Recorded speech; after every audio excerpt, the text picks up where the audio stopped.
So much for joining us. Thank you very much for having me. Exciting time now also for your show as well. We do have a clip, so we'll be showing it soon. But for those who maybe haven't tuned in yet, tell us a little bit about Pretty Little Liars. A little scandalous, a lot of high school drama. So what's going on? Yeah, no, it's quite scandalous. It's basically about four girls that are best friends, and one of their the fifth best friend passed away through strange circumstances. And so basically all these mysteries are being uncovered. Somebody's harassing them. Each girl kind of has her own secret. One of them is dealing with her, her sexuality. One of them is dating a teacher, which would be me.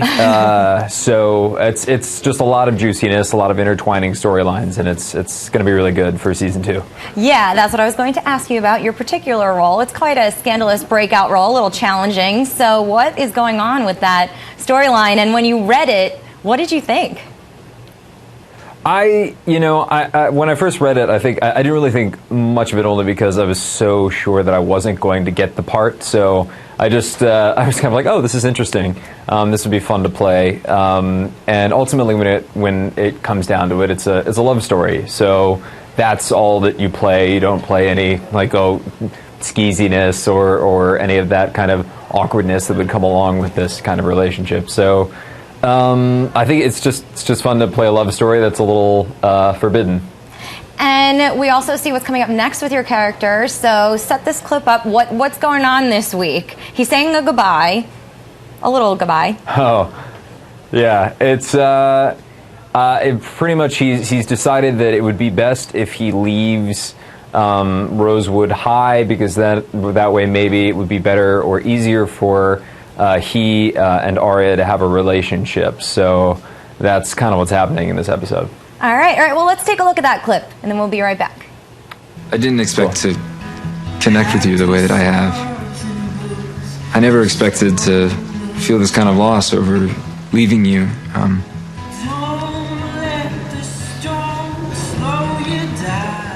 Stopping, this gets too maudlin. But I'm not going to forget you. I will remember your voices, your questions, your faces. I cherish the time that I've spent here, and I'm more grateful than I even know how to say. There's a quote by Joseph Campbell. He goes, "You must give up the life you had planned in order to have the life that is waiting for you." I thought I knew what that meant. I didn't. Till I met you.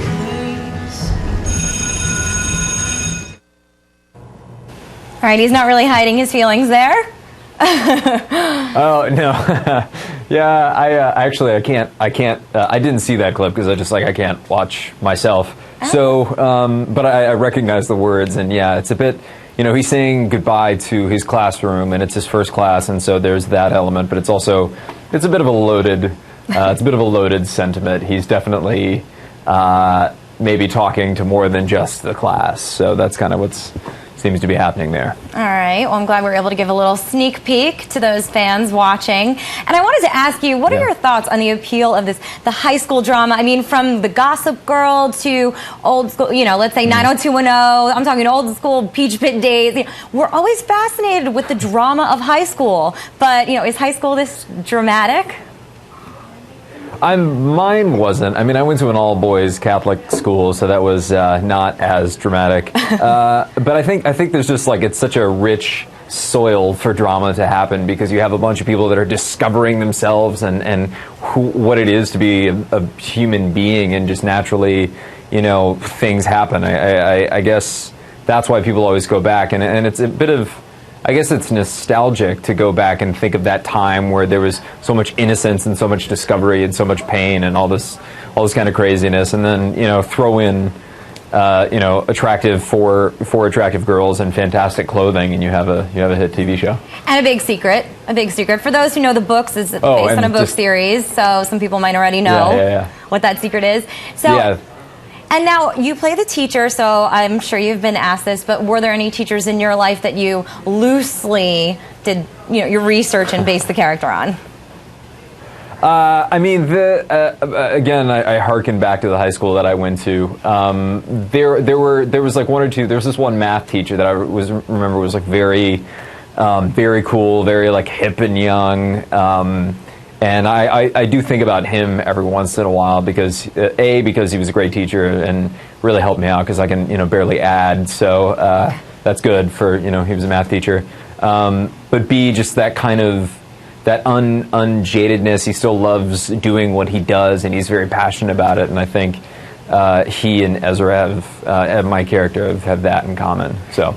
Sure. And now, what were you like? Still staying with your high school days. What were you like in high school? Were you the jock? Were you the academic?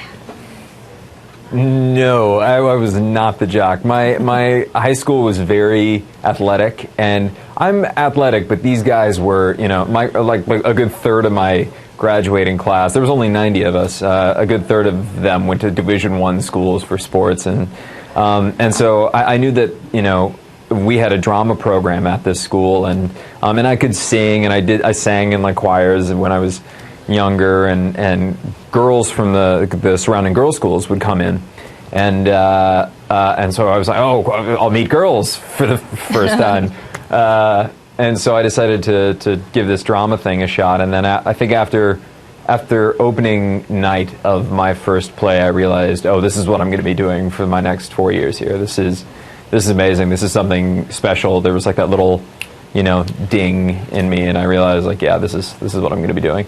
So no, I was the drama guy, which was a rarity in a boys' school. It worked out. Yeah, no, it's doing. It's good. It's good for right now. It panned out. And now, what have you learned through doing this show? I mean, have you gotten a new experience of what like a true loyal fan is like? I mean, have you learned the loyalty of fans who follow a show now? Yeah. I mean, there is that. Twitter, I think, has brought a new dimension to what it is to be like an actor on a TV show, because you have in some ways a direct contact with your fans, which when I was in high school and loving that like whatever TV show it was at that time, there was none of that. So I think that's really interesting. But I've experienced a few really overzealous fans, which has been very interesting, very kind of touchy and grabby, and I think it's like, oh, well, you're in my living room on my television. I can put my hand down your unbuttoned shirt, and that's a little weird. And so that's been interesting. But about 90% of the fans are very nice and respectful, and hopefully I'm nice and respectful back to them. Great, of course. And then just last question: will we be mixing it up between the big screen and the small screen? Because I know you've done both. I honestly, I think especially out here in Los Angeles, there's a bit of a careerist mentality in the sense of, well, I need to do this, and then I will do this, and this will further my career. This will give me more fame or more blah, blah, blah. And I don't know whether I'm just lazy or just, that's exhausting to me. So I think whatever projects come my way or I can go out for, whether that be another television show or a movie or a play or something like that, whatever interests me, that's what I want to do. So to answer your question, yeah, if there's a movie that's great, yeah, I'll do that. If it's another TV show, I'll do that. Okay. It's kind of all up in the air, and I'm just excited to see where it goes. Great. Well, we'll be looking out for it. And where should we watch for Pretty Little Liars? ABC Family, Tuesdays at 8? Yeah? Yeah. I think it's 8, but ABC Family. You got it. All right, Ian Harding, thank you so much. It was nice talking with you. Thank you so much. You too.